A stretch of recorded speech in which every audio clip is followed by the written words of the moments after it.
All right, my name is Silosius Shaturuka.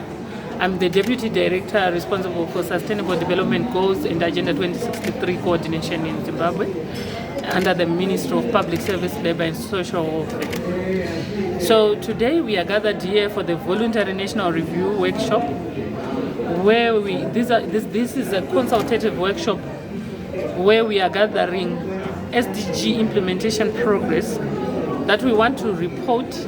We will then report next year at the 2024 High-Level Political Forum in New York. And it's actually a global stocktake of the SDGs implementation in Zimbabwe. So these consultations will allow us or will facilitate us to come up with this report, which shows us the status of SDGs implementation in the country. So to do so, we have participants drawn from a diverse range.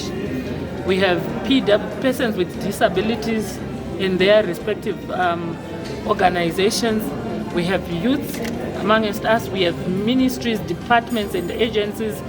We also have development partners on board. So this is in line with the key principle of SDGs, which stipulates that we leave no one behind. So it's also in line with the country's mantra of leaving no one and no place behind. So this is what we are doing, and this is our second Voluntary National Review consultative workshop, following the first one which we held in Harare on the 30th of November. And concurrently, we also have another workshop that is also running in Midlands in Gweru, where we are also running a similar program to consult and to get inputs into the Voluntary National Review report. All right, in terms of SDGs implementation progress for Zimbabwe, we only have 3 SDGs that are moderately improving. And these are SDG number 5, which is a goal on gender equality, SDG number 12 on responsible consumption and production, as well as SDG 13 on climate action. These are the only goals that are moderately improving. Then other goals, they are actually stagnant, and there are other goals that have actually regressed. 7 of our goals have remained stagnant. They have actually remained stagnant. 5 of the goals, they have actually regressed.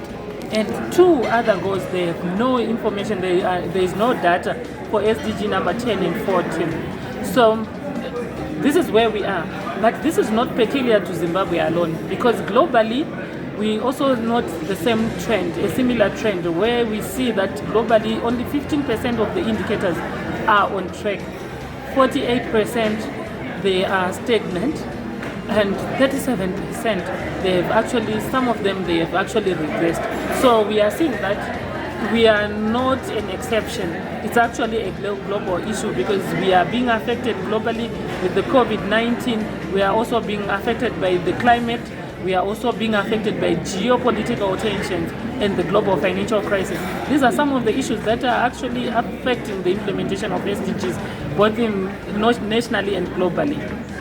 Right? As policymakers, as government, we try to ensure that we come up with some corrective measures or strategies. For example, we saw the response that government took together with the support of development partners to address COVID-19 by ensuring that they avail vaccinations on time, and they prioritized such. So the same applies even with climate change.